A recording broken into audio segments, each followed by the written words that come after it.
is the first time we have the current sitting presidents within the chapters, and then also our president-elects. So from this point moving forward, our president-elects are invited to sit in on these calls, start to hear what things are being discussed. We have found that that's been very beneficial for them to kind of start to get in the mindset of, okay, what are the things I need to start to think about as that president role, and then also to be able to use your knowledge, your experience of this time to, get prepared for that next year when they fully take over that role. So, an additional reminder is we do record these. If at any time you want us to stop the recording and have a more private conversation, we can absolutely do that. Also, if we notice that there's a private conversation that we don't think should be made public, we will edit that out of the recording. So that's not in that public space. So sometimes if a name is referenced, we'll take that section out of the recording so that that's not out there in that virtual space. But at any time you have any of those questions or anything, feel free to just say, hey, I'd prefer this not to be in the recording, or can you please edit that out from that? So again, welcome to the president-elects to this call. We kind of wanted to start today with the president-elects. If there's anything, we just had training in May. I know we gave a lot of information over to all of you, but if there was anything on your minds that you were thinking about that was challenging you, keeping you up at night, about your role that you're going to be serving in this next 6 months, that you'd just like to kind of get some feedback from your presidents that are on this call with you. So I'd like to open it up to you as the president-elects, that if there's anything you'd like to ask or share.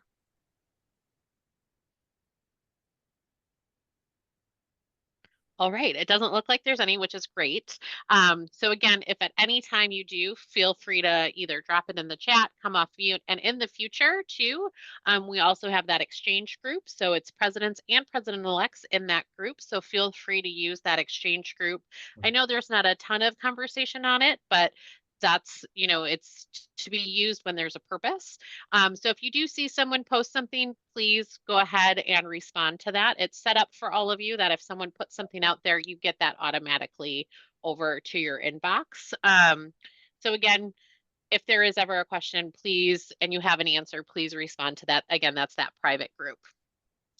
So at this time, I'd like to turn it over to the chapter presidents and check in. We're halfway through the year. How do you feel things are going so far? Happy to connect based on our Canada chapter. So our years don't align 100% with the rest. So I apologize. I guess the new president. I think Sally, I'm not sure if she's here or not here today. She's not, but I'm actually really excited. We changed our conference date because the dates were not aligning with sort of the other, I guess, condominium associations in Ontario. So we changed our conference to the fall, or sorry, from the fall to the spring, and the uptick was amazing. We had so many people who were involved, and we did our legal seminar because it was based on, we called it like the powerhouses, and there was a comic strip kind of effect to all of our marketing. And we did the three main disciplines, finance, engineering, and legal. And then we ran Jeopardy for the legal component. It was so much fun and really well received. Actually, we're looking to kind of do a winter wonderland for one of our in-person events because, as you know, up north it gets cold here, so we're kind of playing into that. So yeah, I think we're seeing a really different uptake. Obviously, being one of the chapters outside of the US and out of the Middle East and Africa, it's kind of different for us, and maintaining branding and creating a unique presence here. So it's really nice to see more people engaged, people excited, and they're really recognizing us as a space for advocacy and education. So it's amazing to see the work that Sally did. And, for myself coming into it, I've got big shoes to fill, but always awesome when you can keep rolling with something. Absolutely. And that's great to hear. I know we've got several chapters. I'm looking at names on here right now. um, of people who've also made some of those changes of, hey, let's Yeah. try a different date or, give it a try. And it's been very beneficial. So congratulations and welcome to the party. Thank So you. we're, Yeah. The other thing that we found was really helpful is that we're trying to do more, we're looking at more social events that may be independent of, because we know in America, this is something like we always talk about in the States, you guys have so many more socials versus we're always anchored in education. So I'm looking forward to learning what you guys are up to and how, one of the other organizations in Ontario did a pickleball kind of thing. So maybe we'll do something more fun, whimsical. We're looking at possibly a picnic or fairs, things that lend to people getting involved on a larger scale. Oh yeah, we're trying to learn from you guys and replicate in our yeah, no. our And market. when you're ready to go down that path, I'm sure there will be a ton of people who would like to recommend, or again, even when it comes down to the logistics of that. But while we're on that topic, are there any of those kind of key networking events that you would say that you could share that's, I know we've got our golf events and things like that, but kind of Yeah. more of those networking style, not the education style events that you might want to recommend that are a little bit more out of the box for her or others that your chapter does. Don, I see you came off mute. Well, and here in Central Virginia, we've started a few years ago with Southeast to have meet in the middle socials. Uh, this year, we also teamed up with a meet in the middle with Washington Metro, where we combined an education and a social together to help boost I get the attendance, and I think that went over real well. So we're looking to continue to work on that, and in the coming year, want to add Southwest chapter in and do a meet in the middle with that. But I think we've put together a coordinating committee for these joint chapter events. But I think combining a little bit of education with the social has done real well. It's probably a good way to hit two birds with one stone and get a really good turnout, right? Yeah. And some people are able to get unique venues to do those at. So, for example, I know a couple of chapters have done it something like that at a museum, for example, and they've got a meeting space. So, again, you still have the AV and all of that. And then at the end, you can go and you can tour the museum or have that private space. So, also looking at the venue itself of being That's possibly a a great draw. idea, museum. Yeah. I Yeah. mean, we did a building tour and in I guess in my earlier days, at the company I used to work at previously, we would facilitate something similar. We're not as large as they do in the States where you guys have 2 or 3 days, but I actually spearheaded the first building tour in our Canada chapter, and it was so well received, Kelly. People like it was solely targeted to junior PMs. So having them, and I partnered them with a different discipline and base building vendors. So everyone who was already involved in that community was leading the conversations, and people were so proud to showcase, the mechanical systems, but also to train people because we struggle in Ontario where there's 13,000 condos and approximately 2,500 licensed managers. So the numbers are really out of skew. So training and developing and growing internally, it's really critical. So I appreciate those ideas because that kind of helps people get to the museum. I wouldn't completely, that's fantastic, right? And it could be a nice architectural spin. The other thing we were thinking about doing was a paint night. And then they could maybe like paint different condominiums or something like architecturally, like we've got some cool ones, green towers or something like that. Perhaps partner with the developer and have their interior designer architect in at that time. But curious if anyone has Yeah. done a paint night for one of these. Yeah. I I'm don't not know. sure if any, go ahead, Stephanie. Yeah, I don't know if you guys want us to jump in. Yeah. We haven't done a paint night, but we do sort of a speed dating event called Meet the Managers. And each vendor, we have a very large gathering of management companies. They usually bring their newer CAMs, and usually there's one of the senior people for management there as well. And we have 100 different vendors come in, and each vendor has 3 minutes to talk to us and tell us about what they do, bring little gifts and tchotchkes for the manager. And it's more just like that quick introduction. I love it. It's probably our favorite event with Central Florida CAI, and I always walk away with a new relationship every single time. And I've been a camp for 20 years, so I highly suggest it. Oh, I love that. Speed dating in condo. Okay, thank you, Stephanie. Yes, and we do have a webinar. I'll ask maybe Lawrence or Alicia if you could find that webinar. I know we've got some additional resources. A few chapters do that as well. And we held a webinar about logistics and to kind of break that down a little bit deeper of what that looks like, things that you can do. Jean, I see you came off mute. Yeah, go ahead. Hi, good evening from Dubai. My name is John, it's pronounced. Um, so we do a combination. We actually work with the regulator. So we actually had a 2-day workshop with the regulator to work together to improve the industry. And then also what we've done, similar to what the colleagues now have just mentioned, we bring a topic and let's say we ask our colleagues or the vendors or the companies to come and do a full-blown presentation and we make it interactive with everyone with the lessons learned. And as we're doing this, we actually generate new topics. So if it's something related to, let's say, for example, we had the other day a specialty company that do advisory, let's say, for us. So what we've done, part of this is we found out that there's a common issue with collection, for example. So we said we're going to have another topic of this. So we use that as a brainstorming event, and we try to stimulate what are the top topics that we need to work with. And then what we do also, we go back to the regulator in Dubai and we work very closely with them. And one of the things that we've now aligned with them is not only we want to educate ourselves and our teams and our like the profession also and improve the industry, is also we want to take it one further step. And maybe if anyone can help us here to actually educate the owners, because we have owner association and here we have like boards, but pretty much they're like advisory in Dubai. But then we need to also do an education for them because sometimes there's a lot of miscommunication and that becomes a bottleneck. So if anyone, this is one of the things we're going to do. We're going to do like a full-blown training for them. So I hope this helped also. Yeah, that's great.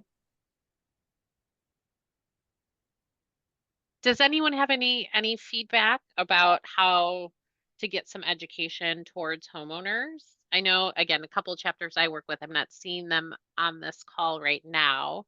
But one of the ideas that a chapter that I've been working with is making sure that when CAI is presenting either education or there is something that's happening at that advocacy or higher level, of presenting it to the managers in a way that they can include that in newsletters or in little snippets of a video that can then be shared out to the owners.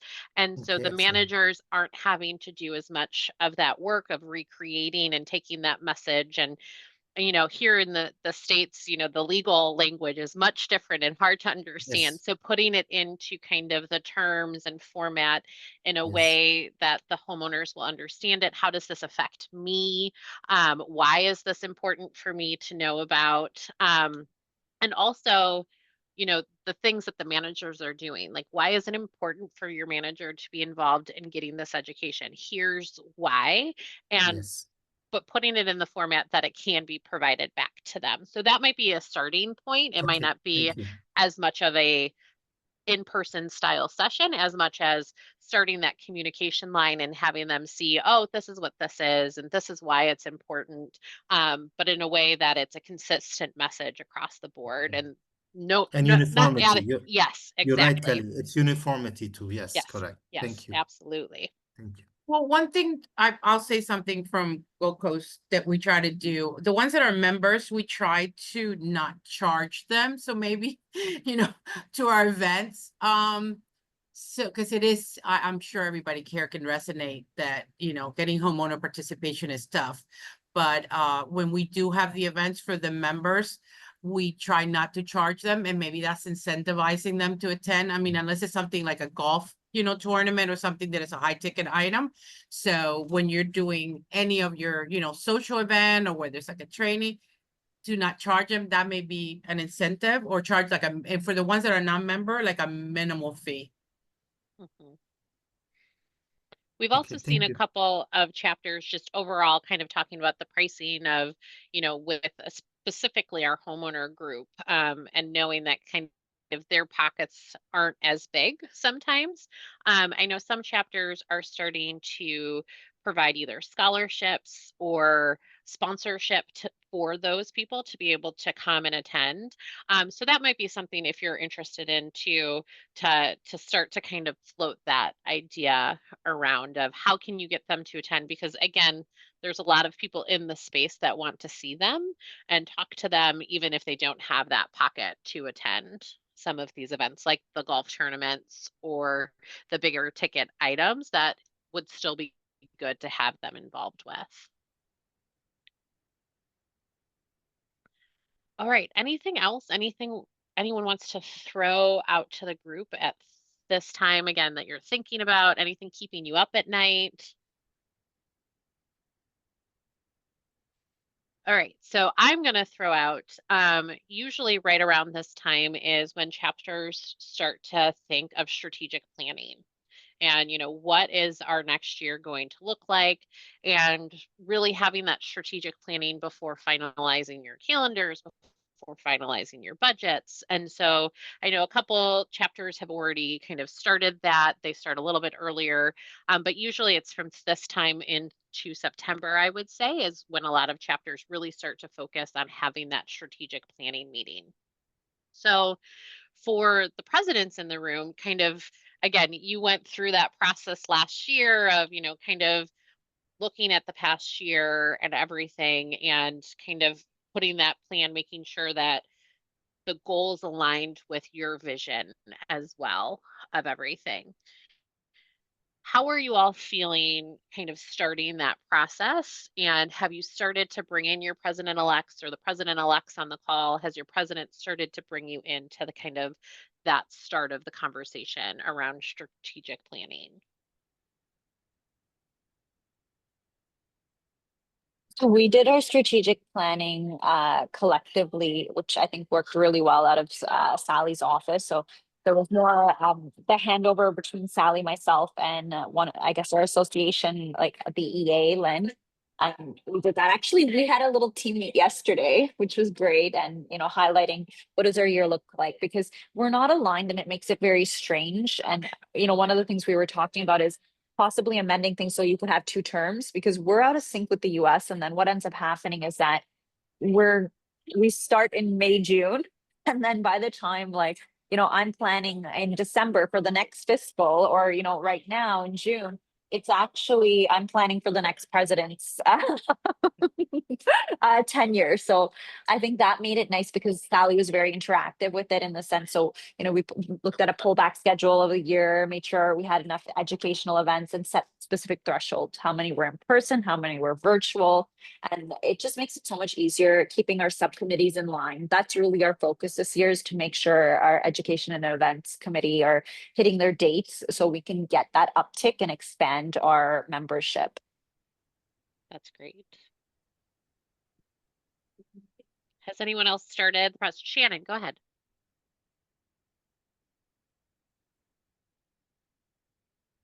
Okay, sorry, I was hitting the wrong there button. you are. Okay. So I have a You're question. good. We're starting the budget process for next year. And one of the things that I feel like the brick walls that we've hit this year has been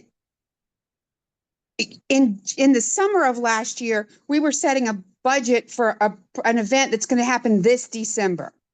So, now we're talking about setting pricing and sponsorship and cost for something that's going to happen next December. Has anybody put an escalation contingency in their budget so that the committees aren't coming back constantly saying, what you've given us is unrealistic, we need more money, prices are rising? Has anybody effectively managed a contingency?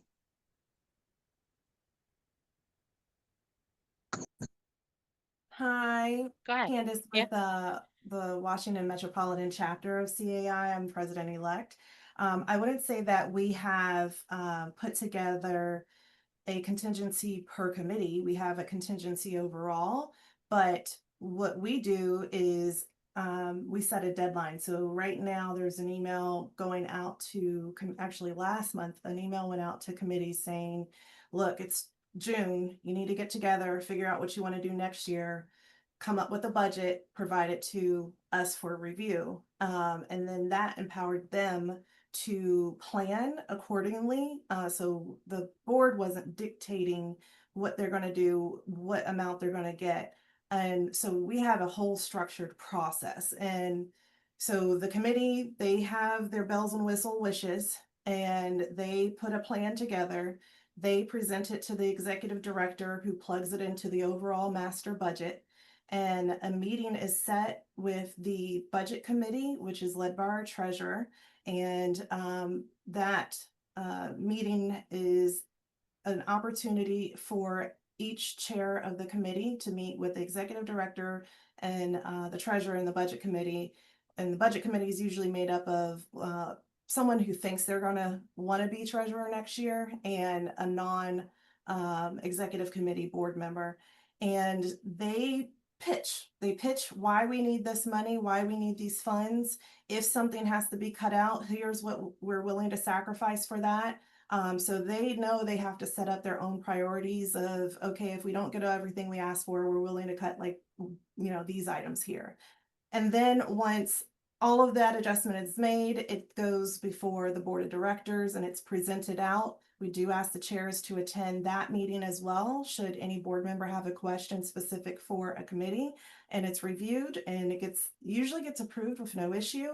And so after that, the committees know what they need for the year. And this all got structured maybe 2 years ago, because what we did, we kept running into that issue of, we want to do this. I think what sent things over the top where everyone got frustrated is the committees were already given their budget, and all of a sudden they wanted, like about a month before our annual awards dinner, they wanted to have some trapeze artists come in and, like, hanging from the ceiling, and the trapeze artists required a bouncer to escort her around that had to be paid for by us, plus all the insurance. And we're like, absolutely not. Let's set a structure in place. And that's the process we An followed. We haven't amazingly had fun any fight. event. I would love to see this. We were thinking about doing synchronized swimmers in one of our pool, but that tops it. Trapeze. Yeah, it's an effective process. I highly recommend that is put back on the committee to come up with their requests and their budget.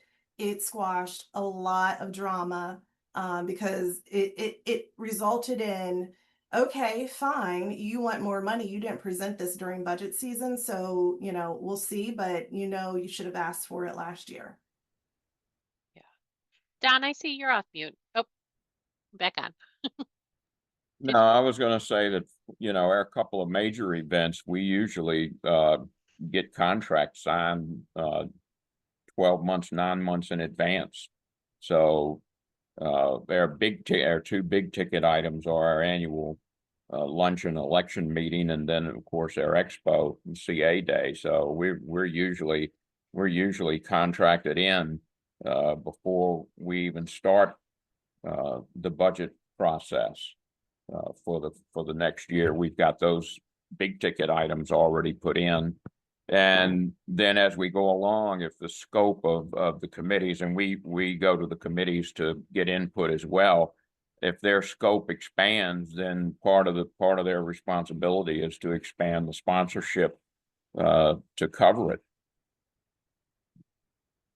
And I think, this budgeting specifically is that puzzle piece, right? Of how does everything fit? And, not all of the committees know where all the others are. And again, depending on your size of your chapter, that can be all across the board. And so I think Candace brings up a really good point of getting that feedback from those committees of what's their plan, getting their buy-in. I know a lot of chapters, you've got those venues that you work with and you've got those relationships with, and you kind of know, okay, our luncheons are going to be held here, or our annual meeting is going to be held here, or our gala will probably be held here.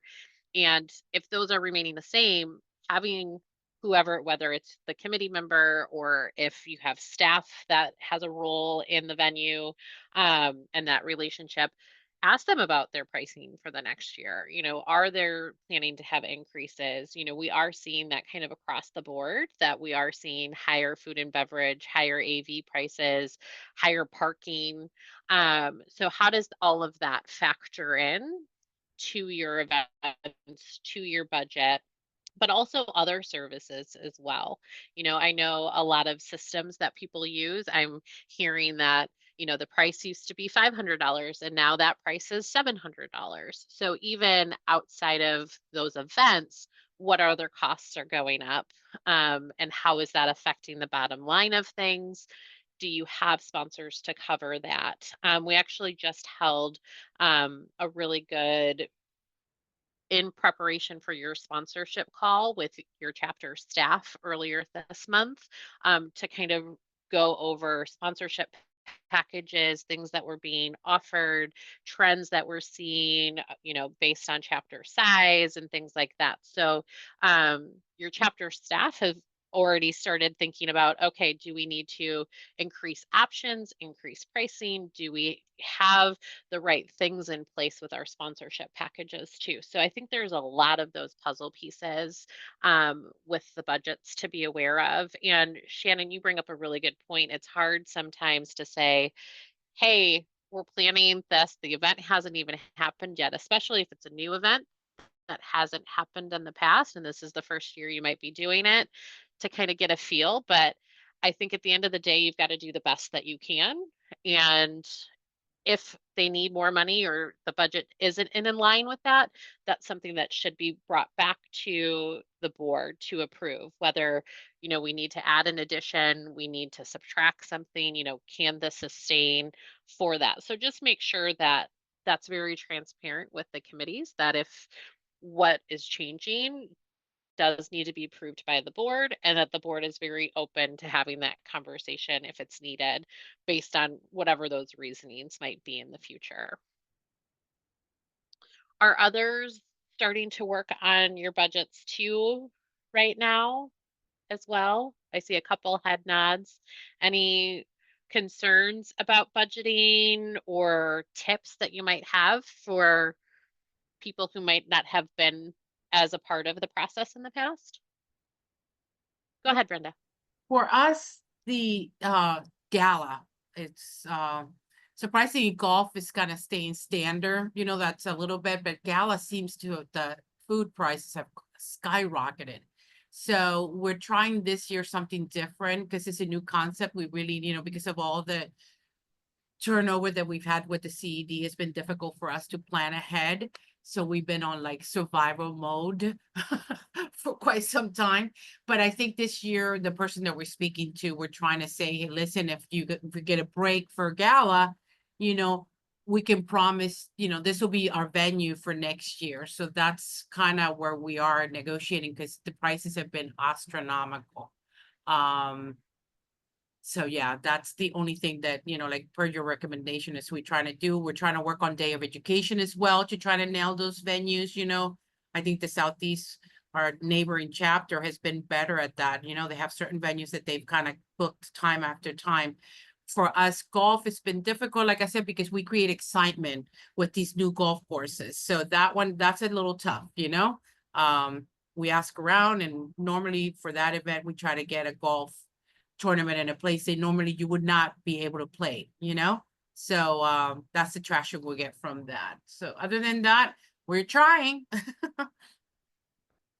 That's all you can do, right? Yes, ma'am. All right. Anything else around budgeting at this point?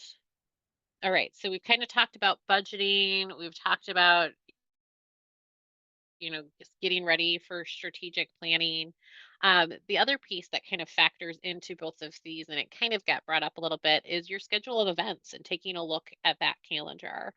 So while you're doing that, a resource that we have released this past year was something around some dates to think about potentially avoiding, right? Of being respectful of holidays. So, for example, here in the United States, how many of you would hold an event on July 4th?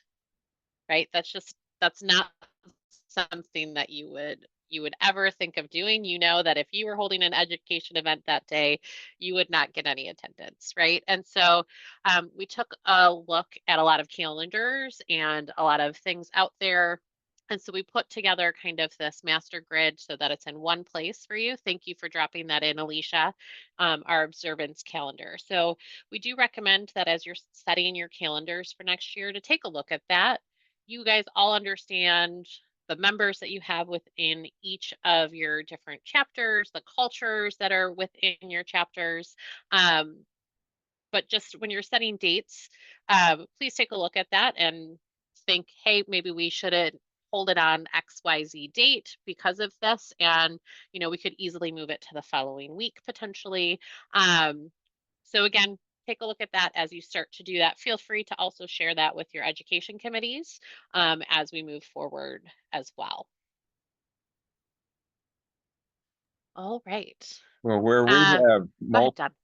multiple chapters close together and pull a lot of times on a lot of the same business partners, we try to coordinate and make sure that we're not holding major events at the same time as their fellow chapters around the state, because you stress out your sponsors. Absolutely, absolutely. And I know we've got a couple other chapters. I know, Greg, you're over in California, and we've got a lot of chapters there. Have you had success of, communication within the other chapters? Yeah, luckily all the EDs across the state, I think we got 8 chapters in the state or something like Yep. that, are on a monthly meeting and they align calendars all the time. I would say that is one of the biggest struggles we have, though, is limiting the amount of events that we do as much as possible, because like our calendar is so full because frankly budgetary reasons, right? We have to put on a lot of luncheons, a lot of events just to make the annual budget work. And my heart kind of goes out to I think it was Brenda who's going through the ED search right now, and anybody else going through that. We had to deal with that over the last couple of years. Finally got it right with this particular one. She is absolutely killing it. But that, like, our budget dictates how active we have had to be out here, and that's really kind of been the biggest struggle. We're trying to pare back as many events as possible now to free up time. So yeah, but we do a good job of just monitoring, because we have so many chapters that are so close. I mean, I'm within an hour to 4 different chapters. Sorry, 5 different chapters. So we absolutely have to make sure we sync up all our calendars. Yep. And I know your chapter executive directors also do that as well. They have regular calls. I know they have a shared calendar that they work through. So if you are finding that you have a lot of shared members with other close by chapters, please feel free to connect with them. I know our chapter executive directors also have a regular call like this. We also have an exchange group like that. So if you are finding that, the other way to think of that as well is on your membership reports. And this is something that your chapter executive director gets.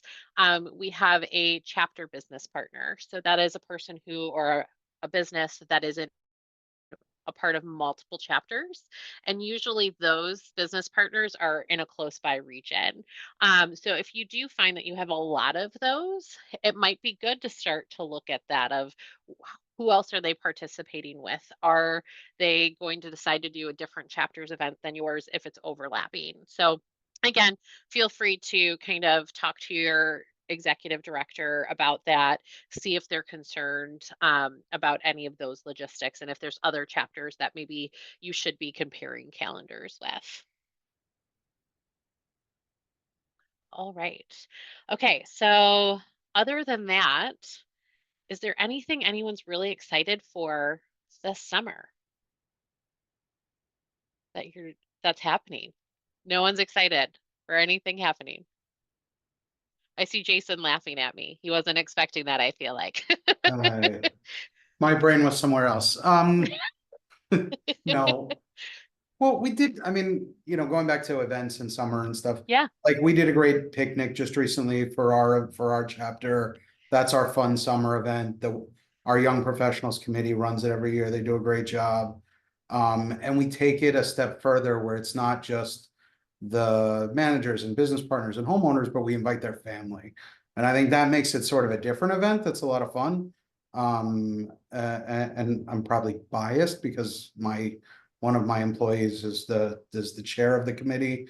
But I think it works really well, and it's a different kind of environment to get to know your colleagues and people in. So it was a fun one. And then I actually want to circle back to something you were talking about earlier. Absolutely. So you were talking a little bit about vendors and not vendors, business partners and sponsorship pricing. So you mentioned it briefly, but what are you guys seeing in general nationally?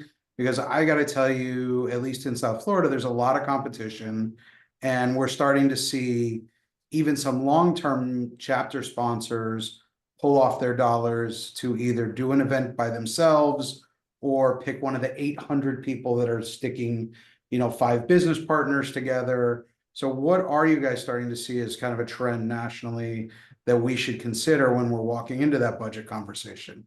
Because I think we may have some unrealistic expectations.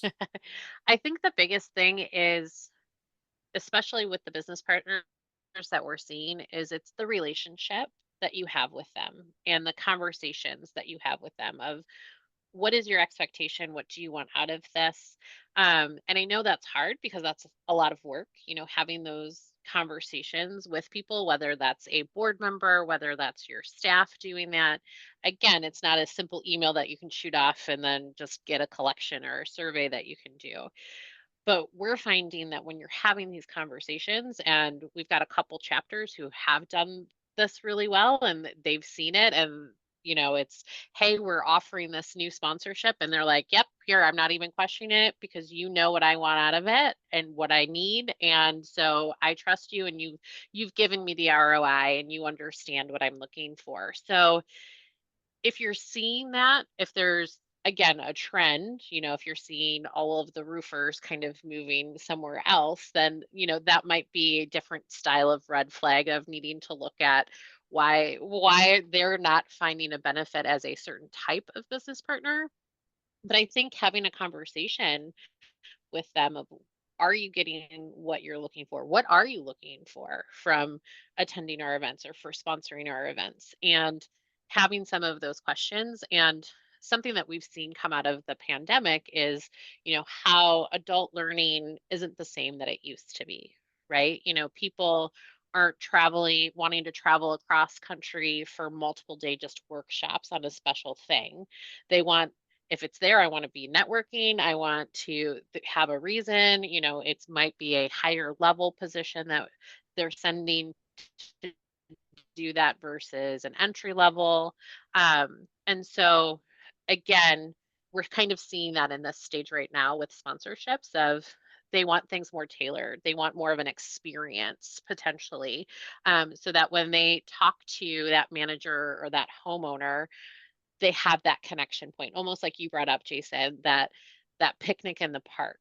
Right. Your kids were playing together on the sandbox and everything, and so you had that conversation, and you can be like, oh, how's Charlie doing, and things like that, and then get into the business thing, and because you've already built that relationship with people. So Yeah. I think that's realistically that is having that conversation. Or if that person is backing out and going to that other group, is it just because he's friends with that person and so he's like, oh, we're going over there now? Or is it just time? They feel like, oh, we've reached our potential with CAI, so we're going over here.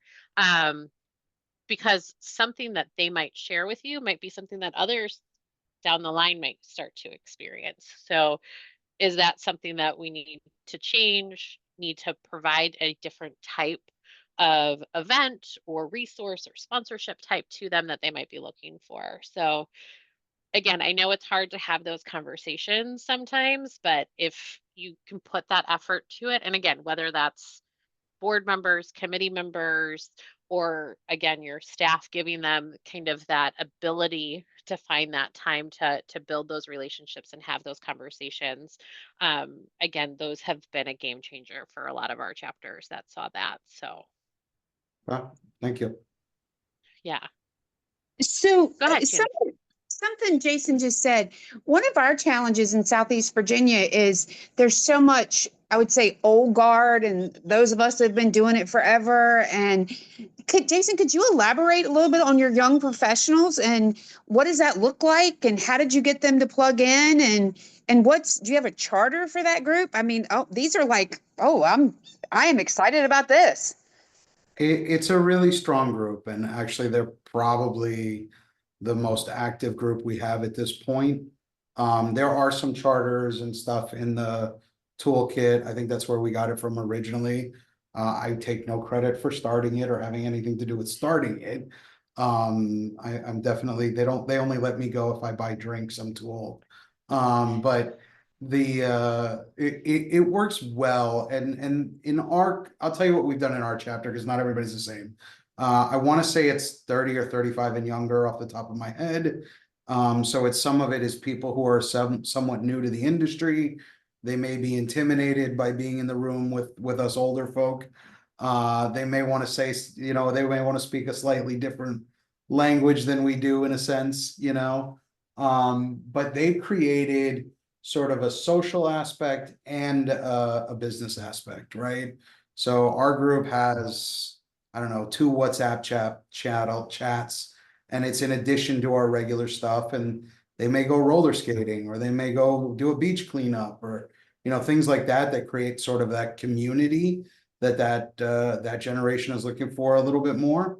But they also trade leads and things there as well. And then what we did in our chapter is we didn't give them, they developed 2 events they do a year that are their specific events. So they do the picnic, which we just did, and they run a Halloween party. Those are the 2 that are their sort of events that they run each year, in addition to the little things that they do. But it was originally intended for, let's keep the next generation active, whether they're it's mostly business partners and managers. I wouldn't say we have many homeowner leaders in that section, but it's just to keep them engaged with CAI in a different way, because their asks are different than a lot of us. That's fabulous. Absolutely fabulous. Kudos to you, because that's a challenge that we're Not having. to me. I Kudos to your group. That's fabulous. Yeah, Jason, and I'm sorry. no, go ahead, Brenda. Go right ahead. Just a quick question. Do you guys still have the social? Because we're trying it here at Gold Coast. We had one event, and it was our first event, and it went well, and it was actually lower budget. Go figure, the kids did it well in a billiard event. Our first went really well. We're trying to get a second one, some traction, couldn't do it for the summer, so they moved it. We wanted it in the summer. But do you still have a strong presence in your social committee? Have you eliminated the social committee? How do you work that part, that component? So our committee structure got changed last year. Not this current year, the previous year, and I wasn't very happy with it. So we did go back to it, right? So we are sort of rebuilding our committees. I'm not going to say they're in great shape. I think the board members are doing too much and the committees aren't strong right now. YP, Young Professionals, has stayed strong because that group is just, there are some committed key people there. But yes, ultimately we rebuilt an events committee this year. And then the way I wanted it structured was sort of an overarching events committee, and then with subcommittees for golf and gala and things like that, because I'm trying to get the right personalities into those committees, right? I'm a great manager of people. I am the wrong person to put together the party, right? I'll tell you that I want an open bar and I want good food, but I'm not doing all that other stuff. But there are wonderful people in all of our chapters. And let's be honest, most of them are business development people that are really good at that stuff. So get them in there and let them do it. And just, they got to find the right people to work with. So that's the way I looked at it for YP, right? The young professionals want to hang out together, give them sort of a subcommittee of events, call it its own committee, call it whatever you want to call it. But let it run on its own because it's work. Yeah, we're trying to get that traction. Like I said, our committee, it probably has the most members, the YP. So there was a lot of traction in the beginning of the year. I think maybe what we need to just kind of restructure is, like the leadership part, the chair, maybe, because everybody's busy. But yeah, no, it's proven to be a good thing. But, social for us has 4 events a year and it's the strongest one. So I was wondering if you guys still have that social strong presence as far as the committee versus YP. Did YP kind of swallow up social?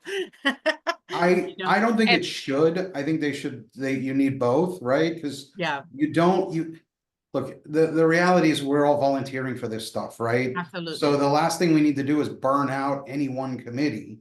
Yes. Especially, Brenda, you're in a similar position to mine. There's a lot going on in South Florida. There's lots of distractions. You can easily go to the beach or a pool or a boat, and to get people to come and volunteer, much less show up, is not Yeah. easy. So we're trying to do a better job, and I stress trying, of sharing the load. Because Got it it. ends up being too much on the board and, those 5 or 10 key people that have done it for the last 20 years. And, Good. we all want to do other things sometimes. Thank And you. what I did see one chapter do with kind of their young professionals was they took a look at some of the events that they weren't seeing that participation with. So for example, golf was one of them. They weren't seeing them participating. And so they tasked their young professionals group, what else could we do or have with this? And so they actually, in conjunction with the golf tournament, they do a bags tournament. So it's not as long of a commitment for the day, it's a shorter period, but it still gets them out there and a different set of people that might not be into golf. And they found that it wasn't just young professionals doing it, but they kind of spearheaded that of, is there something we can add to this to change the excitement, change something to it? So if you are looking at a group of your young professionals that are, you're not just wanting them to plan social events, take a look and say, hey, maybe they can incorporate or take a piece of other things that we're doing and provide that feedback or, give some ownership in these other events. And they found that one of those people were really into golf and ended up also then going over to the golf committee. And so now they're building that kind of succession of that next generation, building up through that committee structure too. So something else to kind of think about. The other thing to share, a couple of our chapters, there's been conversations going on with the CEDs around young professionals recently as well. So they're kind of also talking about this in their groups and chats. But it's also around new people to the industry. So it's not just age related. So as you're developing this young professionals, really taking a look at what your need is for your chapter. Is it age-based and like coming into the business world in general or coming into this industry?